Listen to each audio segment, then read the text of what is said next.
পৃথিবীর জ্বালানি ব্যবস্থার একটি বড় অংশ নির্ভর করে একটি সরু সমুদ্রের পথের উপর, সেটি হলো হরমুজ প্রণালী। যদি এটি বন্ধ হয়ে যায় তাহলে কি ঘটবে পৃথিবীতে?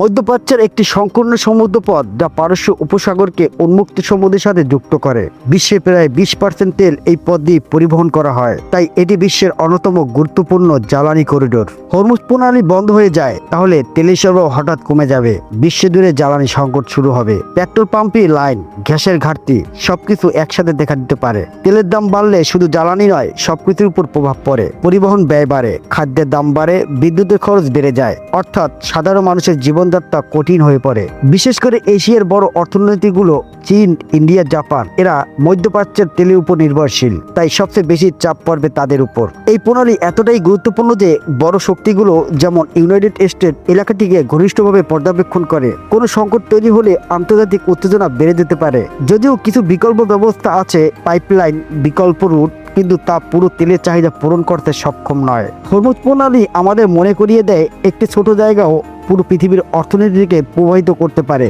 এবং আমরা সবাই একই ব্যবস্থার সাথে যুক্ত। দর্শক, আপনার কি মনে হয় এমন পরিস্থিতি হলে বিশ্ব কিভাবে সামাল দেবে? কমেন্টে জানান। ভিডিওটি ভালো লাগলে লাইক আর সাবস্ক্রাইব করতে ভুলবেন না।